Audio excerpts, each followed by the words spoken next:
Hello, welcome to another episode of Boss Talk with Jack Bell, and today we have an interesting person, and her name is Abbas Aminat. Okay, and she is a fabrics vendor. She owns Fabrics by Bausmart Enterprise. You said? Fabrics by Bausmart Enterprise. Fabrics by Bausmart Enterprise. The name will be written somewhere there. So, you're ready for me today because we're going to shake tables. So. Sure. Ready to say, so I have a couple of questions to ask you.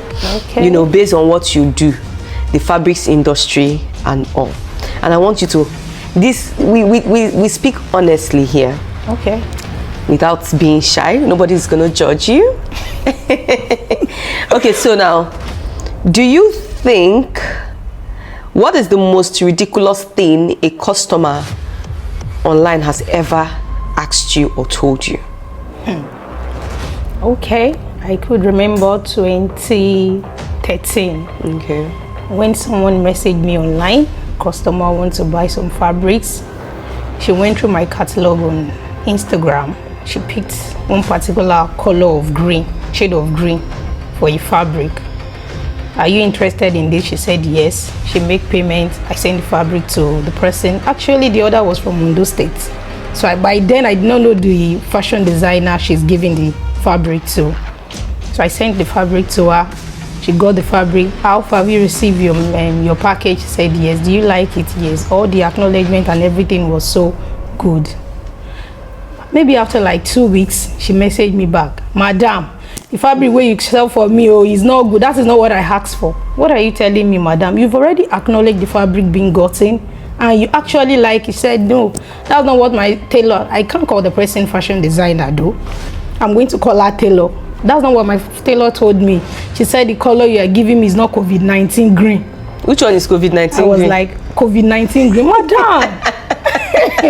When did that color come out? I don't even know. You are looking for COVID-19 green. You actually saw this color on my page. You picked it yourself. Maybe because of the combination, the material the tailor actually used for the fabric. She's not liking that the thing is not actually entering the fabric. Assuming it is COVID-19 green. It will enter the fabric. I don't know. When did people start? I've not even had that color before. I was like COVID-19 green. So, what did you now do? I tried to go back to all our initial conversation. I screen watch everything. You received this fabric and you acknowledge it is exactly what you order. So all your kasala about the fabric is with you and your tailor, not me. So you didn't refund her, you didn't do anything? Because the mistake is not from me. I only do that if a mistake is actually through me or those people working for me. Maybe what you order is not enough and something like that is when I can actually make a refund.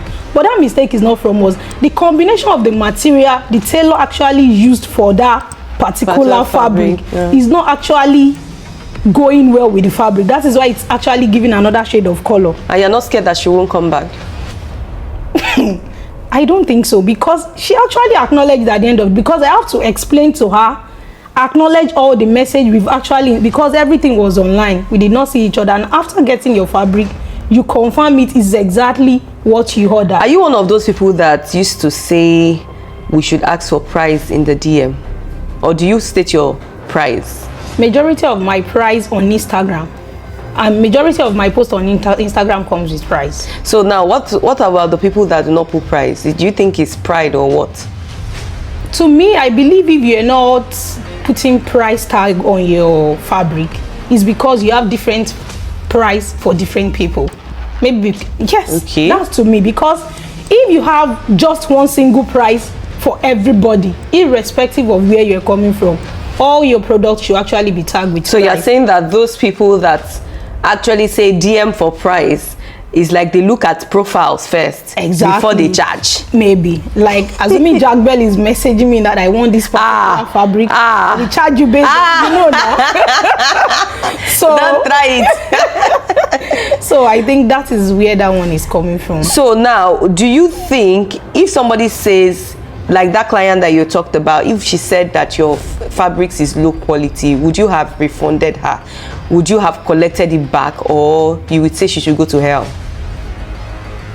If what she's ordered is what I deliver, I can't. You know that it's a perspective thing.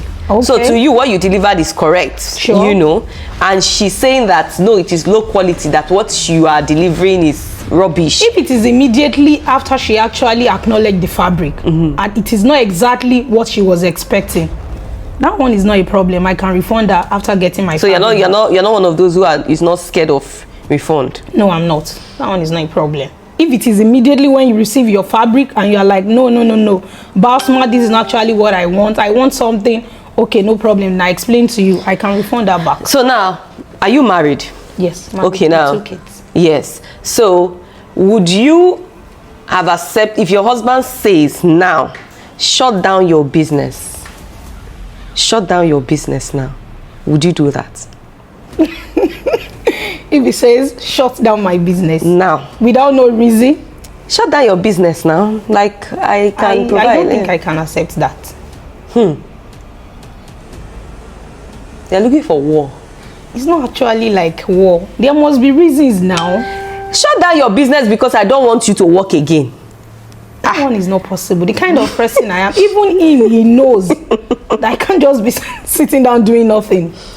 I can provide. What is it that you are It's making not in all your about business? money. It's not all about money. When Okay. it comes to your business, you have to be up and doing. Because this money of a thing is another thing entirely. Even me be active is actually a medicine to me, to my health. I can't be sitting down doing nothing, because the way you actually go from one place to another, source for fabric, I enjoy joy when I do it. Is actually what I have passion for. So with 5 million naira a month, It's not all about money. That's what I'm saying. 10. Seriously, Let's not increase about it. Oh. money, seriously. Think well, oh. 10 million naira monthly. Close down that fabrics business. I'm still saying it. It's not all about money. 20. Okay, it's all about money. I want to say, is that how you like stress? 20 million naira. 20 million. You will go for 20 million naira. 20 million naira. Okay. Okay, now have you ever lost a relationship with your friend because of this your business? Because of my business? Yes. When I say this, you know, maybe the friend bought from you before, maybe you had a business transaction and then the relationship has gone sour just because of this your business. I don't think I have any, unless the person I actually know I lost relationship with because of when it comes to business. He's not a friend to me. Okay. But we build the relationship online. Okay. As in, we've not even seen ourselves. All the relationship when it comes to is majorly online. We talk, we check up on each other, and the person is an international client. Okay. And what actually happened is, I can't call it, maybe this network issue or miscommunication. The person has been buying fabric from me countless time. The person I have one party to do in Nigeria, so she ordered one particular fabric. That fabric is actually for me. So I sent him a couple of pictures. She picked one particular one, which I sent through a dispatch she usually use, because she have maybe like 10 different places I'm to deliver to. So I deliver the fabric to that person. She now come back maybe after like 2 or 3 days that the other fabric will be delivered to so address. She's not referring to a fabric that was not delivered initially. Maybe the conversation she got the yes on another media entirely. She actually thought maybe this is what I deliver to the person, not knowing what I deliver is this. I was not trying to explain to her. She said she can't trust me for that. I was like, you've not just been buying fabric for me. This is not the first time, second time. This is actually communication issue. This is what I delivered. If you think this is what you want, return that, then let me make the delivery to be equal for all the occasions. Since then, she just ghosted you. That's just it. That's the only person, and that person actually used to patronize me very well. So I don't know what actually was wrong. Do you think that women supporting women is just an online slang, or it's a real life situation? You've experienced women helping you, Of course. or it's just online slang? No, it's not online slang. So you can attest that women actually do support women. Sure. With all the backlash that's happening. We do support each other when it comes So to what women, now causes the issue? the issues About the particular person. Not your particular person. I'm talking generally now. Okay. Women supporting women. Okay. You know that women usually fight. Sure. Women usually tear each other down. Sure. Now, do you think that the women supporting women thing is real, or you think that it's just for some people? They select who they want to support. To me, I would say it is real. It's just because of people's indifferences, as in the way we actually take things. Because if with me, I have an open mind with you when it comes to your business, I'm expecting the same to come from the other person, not the other way around. So if at the end of the day I now even discover this is what you're doing for me, that will still not change me supporting another woman's business. That's why I mean it's individual differences. Okay. Now, which one would you choose? Clout or integrity? Integrity. Have you ever chased clout on Instagram before? No. You've not lied about anything? When it comes to my business, whether your business that is online now, have you lied about anything? Have you faked anything online? When it comes to my business, I've not lied about anything. Okay. But when it comes to delivering, because dispatch rider will stress you. So you have lied. One way or the other. You've lied that you are delivering now and you are not delivering. Because of my dispatch. They will actually Don't blame dispatch. Dispatch did not tell you to lie. You lie, you own it with your full chest. So you used to lie. Definitely, sometimes. Okay, so now let's talk about trade fair, because I know that you are a product-based vendor. You sell products. Now, have you ever attended a trade fair before? No. You have never. So what do you think about it? What's your perception about it? Actually, what is not actually giving me the go-ahead to go for a trade fair is because of what I do. I'm a medical laboratory scientist. So majority of the time frame for the trade fair is not, as in the time, all those trade fair that I actually have access to is always clashing with my duty at my working place. But when it comes to trade fair, I think it's actually a good thing for any business owner to indulge in. Why? Because you actually have we actually have more direct visibility through a walk-in customer. Majority of us that actually sell online. Now imagine if you have a spot for your business, at least it actually creates more visibility and more trust. And what if you don't sell? In the trade fair, I want to kasala. But the way I do see trade fair, can you actually go to trade fair and not make a sale? It's me asking. So it's like you are not active online. Okay, let me assume I pay 500,000 naira for a trade fair, and I go there and I'm selling your fabrics. Your lowest fabric is how much? For now, 25,000 naira. So now I sell 25,000. So you say you made a sale? At all. You didn't make a sale? Sure. So what do you think about, what do you make about that? When you did not make a sale? What would you do? To solve the kasala on ground. Because not getting money after a trade fair is not actually encouraging. It's even encouraging for you not to do more next time, because at the end of the day you're not gaining anything. So what would you do in such a situation? You're already in it. You count your losses and you move, or you cry? Which one? I'll count my losses and move on. Okay. So next time you will do another one? I don't think so. Okay. I'll face my online content creating and everything squarely, because through that I know I can still make more sales. If actually going for a trade fair and at the end of the day it's not giving me what I want, then definitely I can actually. We can also attribute it to the fact that it's like going to China.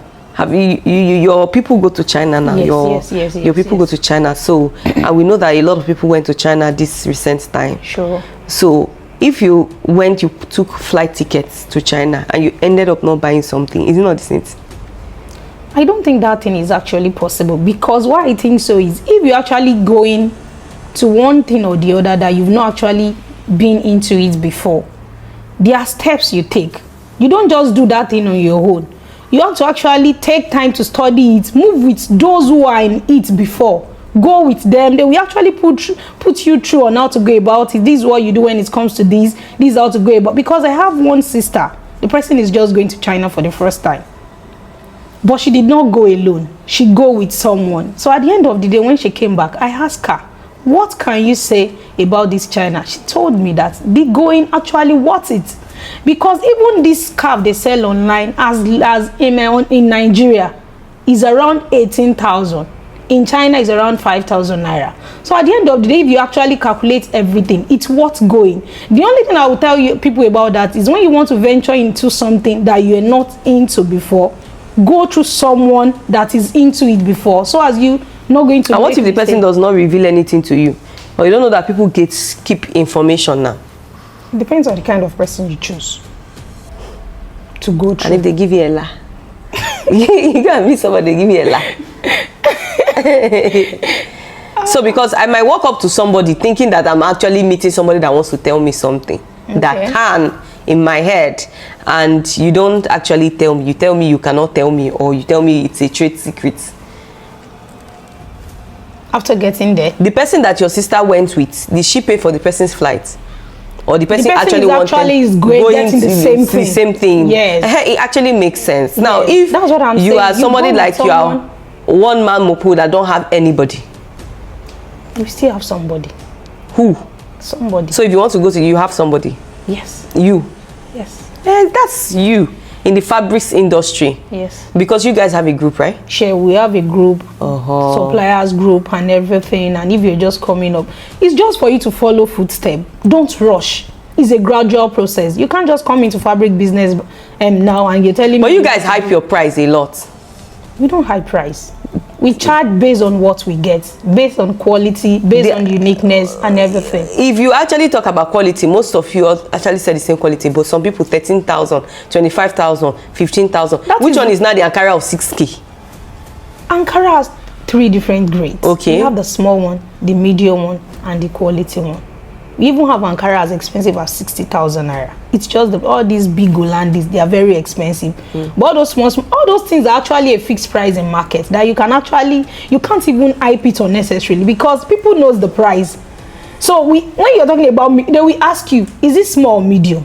The time frame of a pricing medium Ankara is different. You can't be charging it for small Ankara.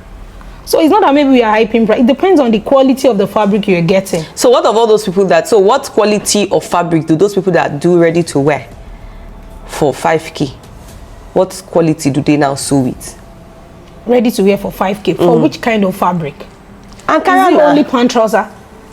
Ankara 2-piece Ankara. 2-piece Ankara 5K. Yeah, 5K. Some you even see 8K. So which quality definitely is going to be a small Ankara now. Because for you to actually do ready to wear for 5,000 naira, after buying the Ankara, going to the stress of sewing, and you now want to advertise it, definitely is not going to be a medium Ankara. If it is 5,000 naira, that word 5, because I can't even believe there is 2 pieces of 5,000 naira. So is there 1 piece of 5K? Yes, normally pant trouser. Not pant trouser, like this one that you're wearing. Like no, this what are you saying? No, it's not possible. I actually saw somebody that did something like the boo-boo for 5,000 naira. No, all those things are just normal mimics online. They write 5,000, but when you go deep into the bow of the person, you see the exact price. Oh, so you're telling people actually catch people's attention through pricing. When you see their content, you're like, wait, is it possible for this thing to be 5,000 naira? But if you actually go through their bio, or enter their DM, they will tell you the real price. They are using that one to convert people to their page. Wait, wow, is it possible? Even you will know it's not actually 5,000 naira. When you now call this thing and putting on for 5,000 naira, person stealing. No, it's not possible. So do you think that's a good marketing strategy?